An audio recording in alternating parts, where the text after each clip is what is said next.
रहस्यमयी पहाड़ी का खजाना। गांव का रह सोनपुर नाम का एक गांव था जिसके पास एक ऊंची पहाड़ी थी। कहते थे कि वहां कोई खजाना छुपा हुआ है, लेकिन पहाड़ी के ऊपर जाने वाला कभी लौटकर नहीं आता था। गांव के बुजुर्ग बताते थे कि वहां एक अदृश्य शक्ति है जो किसी को भी पास नहीं आने देती। गांव के तीन दोस्त राजू, मीनू और अली बहुत बहादुर थे। वे इस रहस्य को सुलझाना चाहते थे। एक रात चुपचाप गांव से निकलकर वे उस पहाड़ी की ओर चल पड़े। सुबह पहाड़ी के करीब पहुंचते ही ठंडी हवा बहने लगी। वहां एक अजीब सा पत्थर पड़ा था जिस पर कुछ लिखा था, जो सच्चे दिल से आएगा वही आगे बढ़ पाएगा। मीनू ने पत्थर पर हाथ रखा तो जमीन हिलने लगी और उनके सामने एक दरवाजा खुल गया।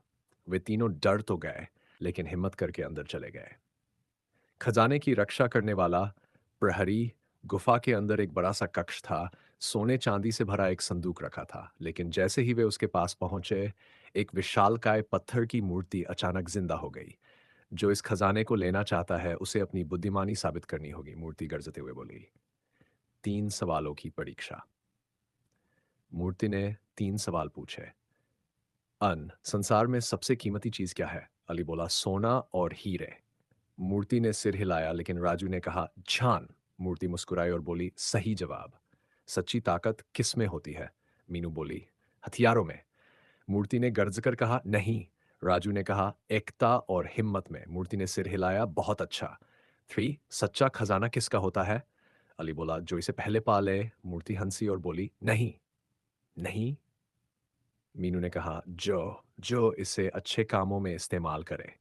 मूर्ति ने खुशी से सिर हिलाया और अचानक जमीन हिलने लगी। सच्चा इनाम। मूर्ति गायब हो गई और उनके सामने एक नई किताब प्रकट हुई। यह सोने से भी ज्यादा कीमती थी क्योंकि इसमें अनमोल जान भरा था।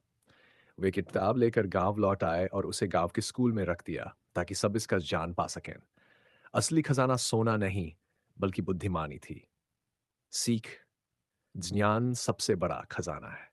ताकत हथियारों में नहीं, एकता और समझदारी में होती। सच्ची दौलत वही है जो सबके भले के लिए इस्तेमाल हो।